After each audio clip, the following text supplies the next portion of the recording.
Good morning, everybody. Yes, hello, everyone.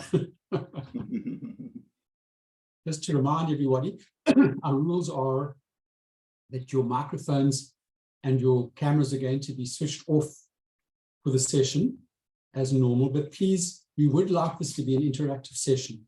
So please engage with us through the chat box.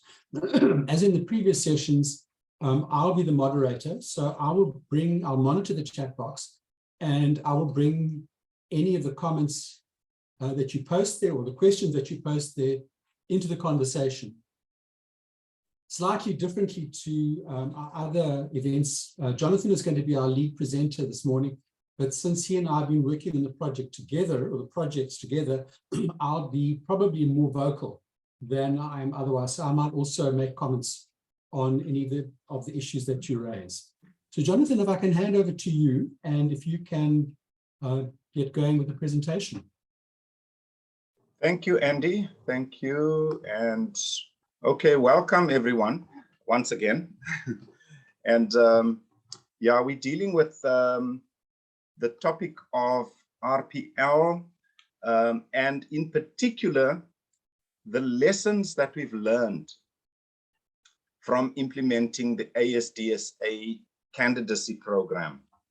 So the Candidacy Program really is about recognizing competence.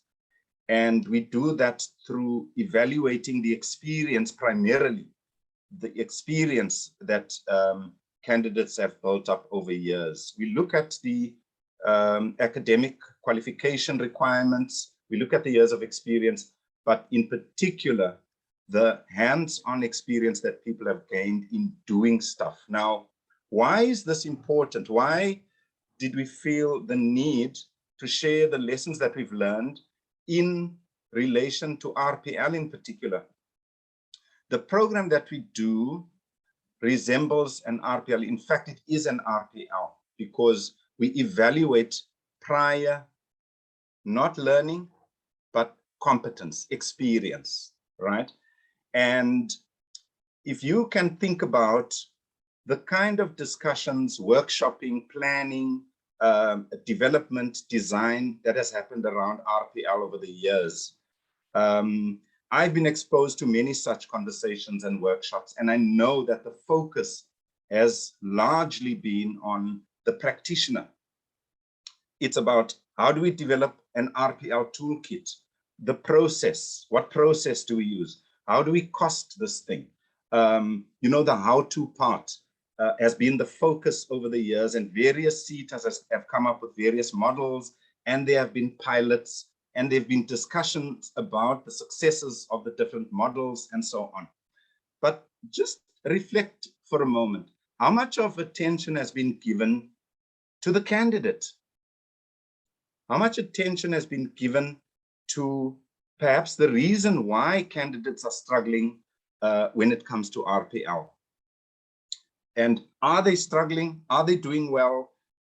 You know, but from the candidate's point of view, and this is what we bring today, is to say, we can develop the best model and the best tools under the sun, the best processes. But if we ignore the needs of the candidate, RPL is not going to fly, and the candidate is unlikely to meet the sufficiency expectations of your assessment process. So with that in mind, we are going to share with you the lessons that we've learned as the ASDSA in implementing our candidacy program. So we've learned these lessons through implementing this model with 3 groups over the years since 2017. There are many things that we've learned, and we've, you know, made adjustments, we've made improvements, we've redesigned. We have also fine-tuned the model with all sectors in mind, even though our experience is with the local government sector. Now, out of all the lessons that we've learned, there are 2 fundamental ones that we'd like to discuss today. They are candidate focused, right? definitely candidate focused, and it's 100% based on our experiences. So the first one is preparing the candidate for evaluation. And what we've learned is that we take many things for granted with candidates, and we assume that people understand things. If someone is at a certain level academically, we assume that it should be easy for them to understand a simple process or a simple a template. So that is a fundamental mistake, because our experience is that it doesn't matter what qualification people have.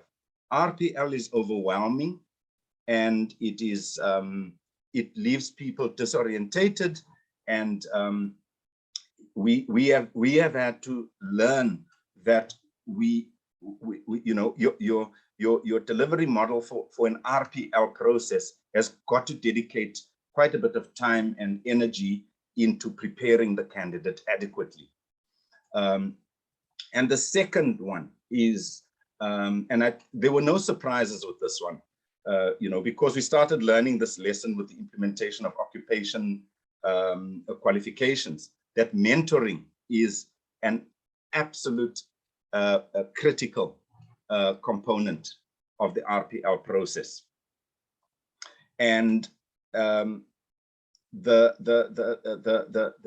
important thing that the mentor does there is that the support has got to do with getting the learner to understand how to find the naturally occurring evidence that they have built up over the years, but they haven't necessarily gathered that evidence.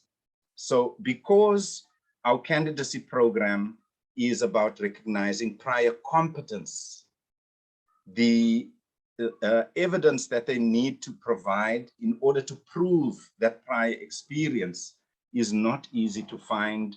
You know, it was a very, very difficult thing that we found our candidates struggling with. So these two are the lessons that we would like to highlight today. Now, as a starting point, there's a fundamental difference between a qualification and a designation. Because the qualification is really focused on the learning content of a specific learning program.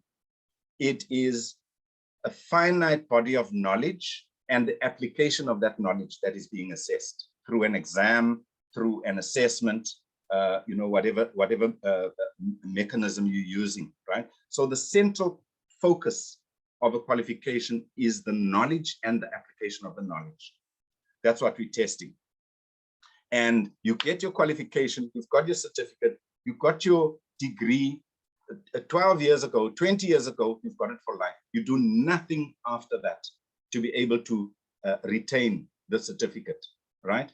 Whereas when it comes to a professional designation, it is the work experience. As I said, the academic requirement definitely is looked at, because you need to meet a minimum academic level or qualification for the various types of designations. We also look at the years of experience that you've had as a requirement, but the focus of the attention is the actual experience gained. And the person must be able to demonstrate and prove that they've gained that experience against broad competency descriptions for the applicable designation that they're applying for, right? So the candidacy program then is primarily focused on that experience. And what happens is, whereas the qualification tests your knowledge, your ability to recall the knowledge and to explain how that knowledge is applied, with the designation evaluation, you need to go and find evidence that has occurred during the time that you were implementing a learnership. So it's very easy for someone to say, I've implemented 20 learnerships over the last 5 years. Okay, now prove it. Prove it. And that's where the crux of the designation evaluation is focused. Now, and that helps us to confirm that the person has consistently performed excellently over a period of time, right? To retain your designation, you need to do certain things. You need to accumulate CPD points. So you don't get a designation certificate and you've got it for life. It's in the bag and you need to do nothing else. If you do nothing else, you will lose it, right? So that's a very, very big difference between a designation and a qualification. So the person with the designation remains up to date. You can, you can rest assured that the candidate with the professional designation knows what's happening now, not 20 years ago. And that could be a complete different ball game with someone who holds a qualification. Okay, so that was just, to show you the vast difference between the two. The Jonathan, professional designation. Jonathan, you're 13 minutes in. Okay, great. Moving along, we look at the model that says 90% of the learning that you have accumulated has been acquired informally, either through doing the work or through engagements with your colleagues and coaching and stuff like that. It's only 10% of your learning that has happened through the formal qualification, and that is why it's it's so meaningful that the candidacy program then looks at that experience and that learning that you've gained through the informal informal processes. Now, this summarizes it for us very nicely, that the work experience, how do you prove it? It's high performance, it's across a number of situations, and it's consistently over the years. And this is what a true professional actually gives you. But you've got to prove this in the process of pursuing the actual designation, right? So when it comes to the lesson about preparing the candidate, we say that the candidate needs to fully understand the process and the tools, as I've mentioned earlier, and because if they don't understand it, they really, our experience is they struggle to meet the requirements of the evaluation process, right? And then usually a learning program prepares the learners during the learning process. There are sessions that they attend where the exam is going to be explained. So there's a lot of prepping that happens for the learner in a learning program. Now, in an RPL in actual fact is an intervention.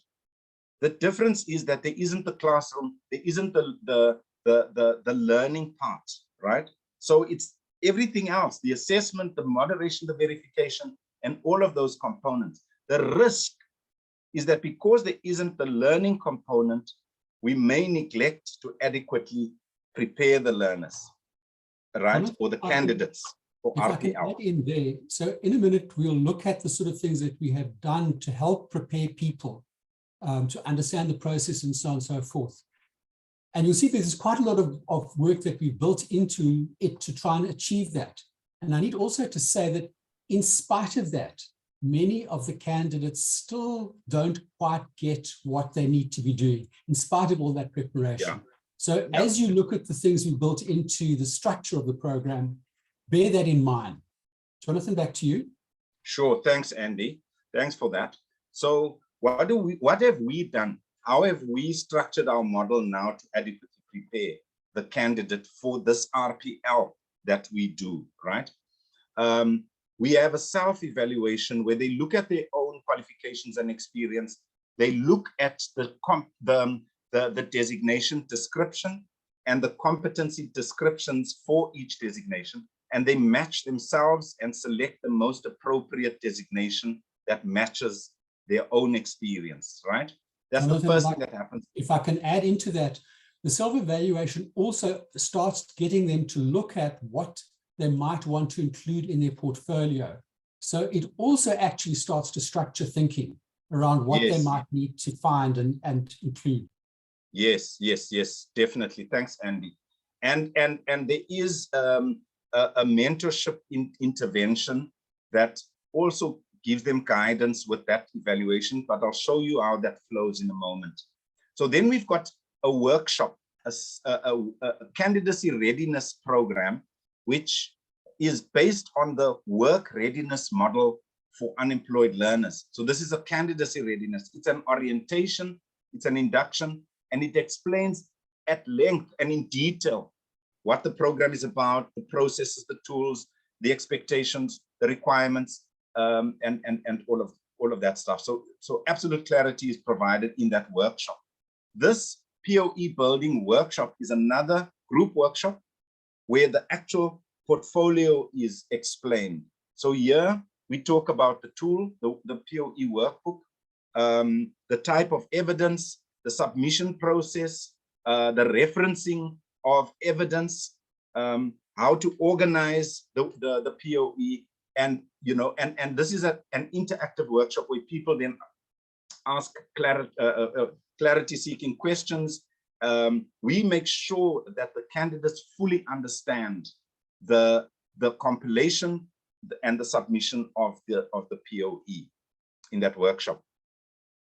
We then have a one-on-one session with each candidate to do a POE completion planning session. And that is quite an intensive planning process that helps them put together an action plan of what are they going to do, by when are they going to do it, how are they going to do it. And so they see this entire structured plan that they can work towards in order to complete the POE in a structured way, right? With the support of a mentor, of course. And then, of course, the mentoring is the support that cuts across. Now, how we flow with that, you'll see in a moment. Jonathan, just a question from Mariana Bibby. Yeah. Says, have also been remarked to that proof of informal on-the-job learning should not just list the things done during work experience, e.g. written a QMS incorporating new policies like POPI Act, etc. It needs to indicate a learning and growth development. My question, how to prove that? Please clarify, since it is a bit unclear to me. That's a good question, okay. Mariana. That's really why we put so much emphasis into the preparation. That long list of steps on the previous slide is largely about trying to guide people and help them think into how do they go and prove that? Where have they been exposed to that? Where have they been involved in doing whatever you're wanting to evaluate or assess? How can they explain their role? And then thinking, and sometimes there's quite a lot of brainstorming about where can I possibly find evidence to prove it? And that, as you said, I mean, that's hard. And it's not a thing that you can do by rote. It's each individual's own working experience they've got to think about and work out. And that then leads us into the role of mentoring, which is about trying to help them do that. Jonathan, back to you. Yeah, and just to add, at some point where the person absolutely fails to find any form of evidence, but they've definitely been doing this, the last resort would be a declaration from someone that they report to, or from a stakeholder, an influential person who can write a declaration to confirm the role that this person played in implementing that project, or in developing that policy, or in designing that strategy, or whatever. That's as a last resort, where there is absolutely no documentary evidence, but the person genuinely did the work. So I hope that helps. And hi, Mariana. It's been a while. Okay, so just to show you how these steps are structured and how they flow. I'm not going to take time explaining this. You can see it on the screen. So there you can see those steps integrated into a flow with the mentorship support all along the way, so that the candidate is not at a loss at any point, right? And you will be able to recognize some of the RPL or some of the learning program components in this flow. So it's all based on your conventional skills development, the actual execution, the delivery of whatever the intervention is. In this case, the training component is not included, and then the quality management processes that you're familiar with, assessment, moderation. Here we do the process as it's reflected on the screen there. Jonathan, a comment from John Arneson, which says, great explanation, Jonathan. Once you have attained a designation, you need to do CPD to keep your designation. CPD must not be seen as a nuisance, but rather an essential part of your daily activity. And you'll see that, in fact, that last block indicates that part of the program there was to build in CPD. But John, I need also to say to you that my own experience of most SDFs is that the very nature of what we're involved in, or skills development professionals, not just SDFs, is that we're engaged in learning experiences all the time. Now, I'm often sitting in CETA workshops where I'm learning how they've changed the system, how the different grants work. So I think most of our colleagues are learning a lot all the time. The difficulty lies rather in the proof. How do you demonstrate that? Jonathan, I don't know if you've got any comments on that. Yeah, look, the reality, my experience is I've worked now with many of the candidates, the designation candidates. One of the biggest challenges is people don't generally keep records of the work that they do in skills development. You coach people along the way. You do presentations, you design things, you're part of teams that develop very serious strategies. 2 years later, someone asks you, prove your role in that process. You haven't kept records. There was no need to keep records. Now, suddenly, there's an opportunity to prove that role so that you can potentially get a designation. You have no documentary evidence.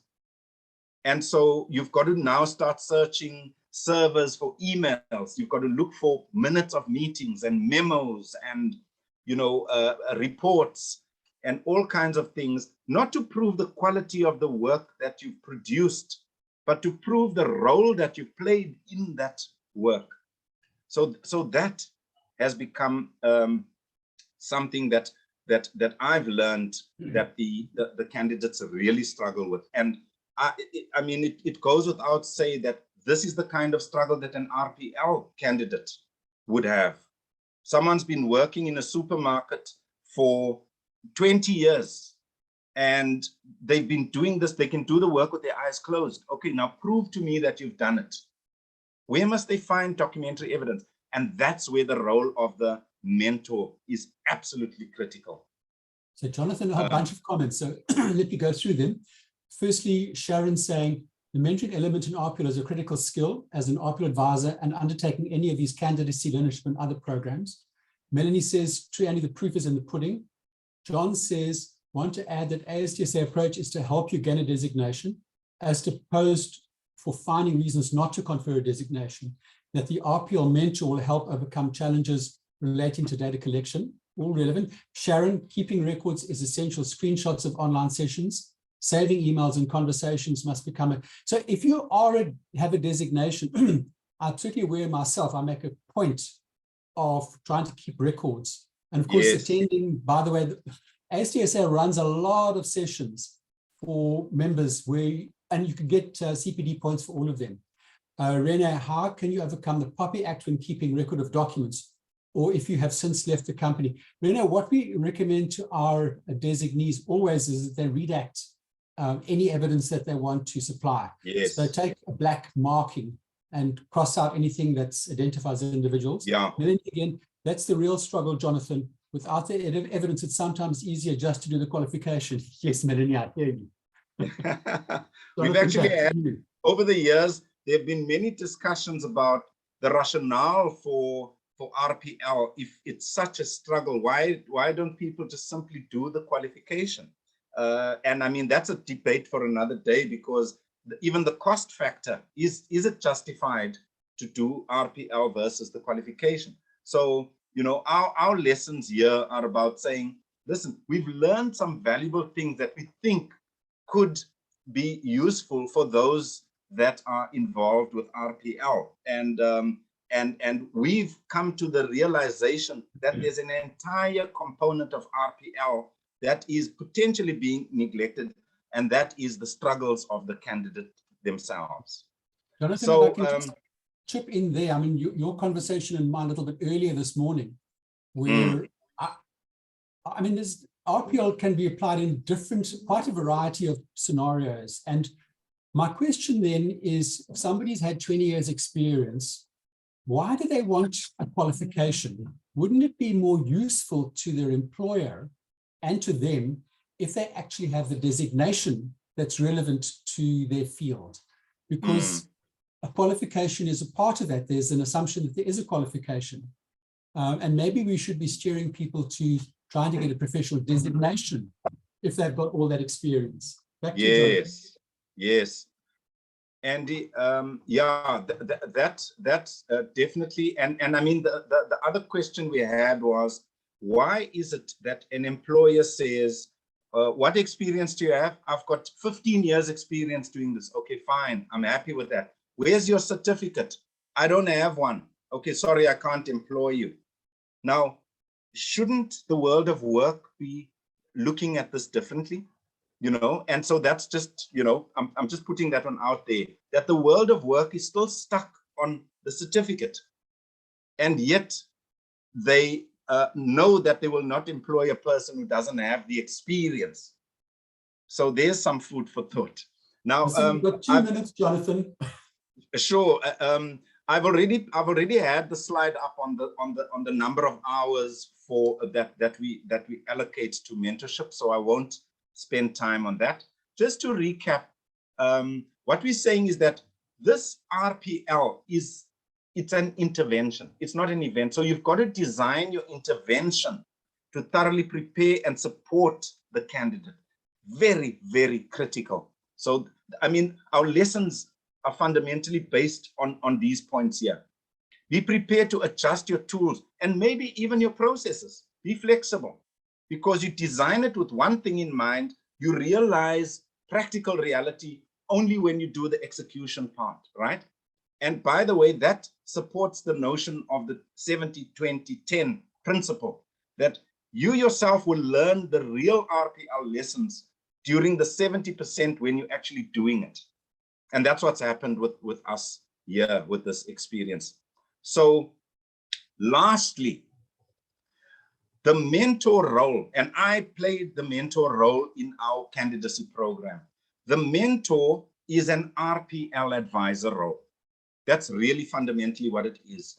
You've got to be able to establish a sounding board. You've got to make your candidate feel that they have the support. You also play a very, very strong motivational role, right?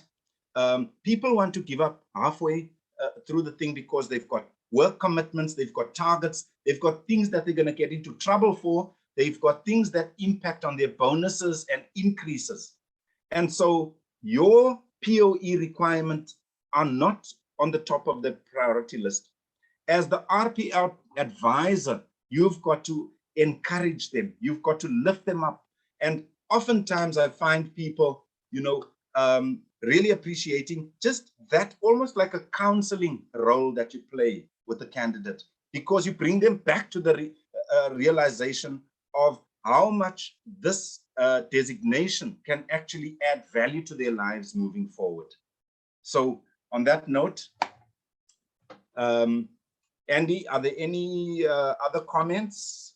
Yes, there are quite a few. So let me pick them up. But also, everybody, you can see that there is the link for your CPD points on the right-hand side in the chat box. Let me go back. John saying, Andy, this is a key question. Designations need to be part of the recruitment conversation. Couldn't agree more, John. Sharon, all companies should vet their employees by their designations. Will show how serious the employee is about the profession.